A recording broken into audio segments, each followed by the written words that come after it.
হয়তো কোনোদিনও আর কথা হবে না, হয়তো কোনোদিনও আর দেখাও হবে না, হয়তো কোনোদিনও এই সম্পর্কটা আর ভালো কোনো একটা নামও পাবে না।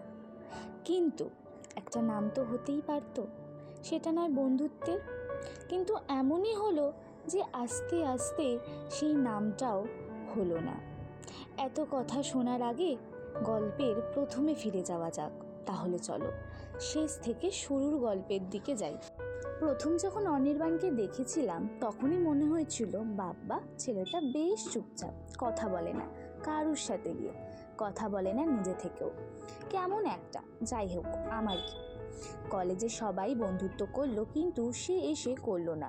বেশ, এইবার তন্নিমার মনে সেই ছেলেটিকে জানার ইচ্ছেটা প্রবল হয়ে উঠল। তাই সে ঠিক করলো নিজেই যাবে বন্ধুত্ব করতে।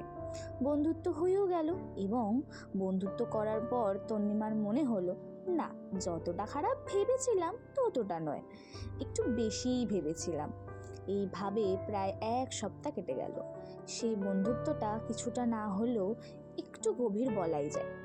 এই গোটা 3 বছরে নানান অ্যাসাইনমেন্টের দরুন বন্ধুত্বটা অনেকটাই ভালো লাগায় পরিণত হয়ে উঠেছে।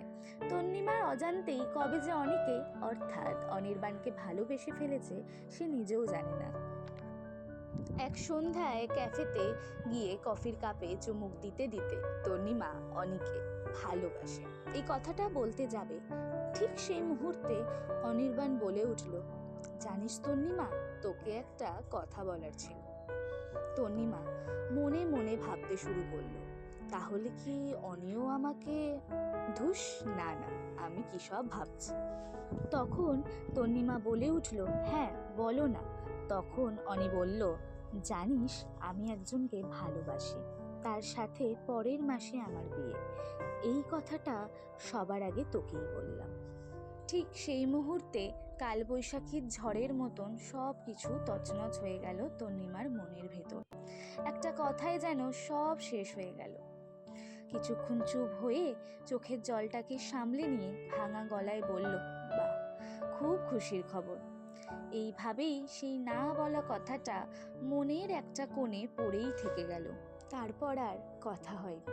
অনি এতটাই ব্যস্ত ছিল যে আমার মেসেজের উত্তরটাও দেওয়ার সময় নেই।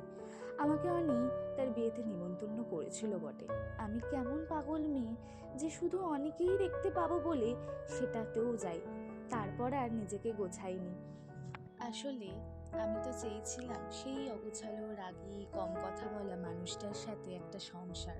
সেই মানুষটার নাম ছিল অনি, অর্থাৎ অনির্বাণ। সেই সংসারটা অসম্পূর্ণই থেকে গেছে। আজও আমি সেই প্রথম দিনের মতন ভালোবাসি তাকে। কিন্তু আফসোস একটাই থেকে গেল, সাহস করে বলে উঠতে পারলাম না। যদি সেই দিন সন্ধ্যায় বলতে পারতাম, তাহলে হয়তো না বলা কথাটা আজ সত্যি একটা বাস্তবে পরিণত হতো।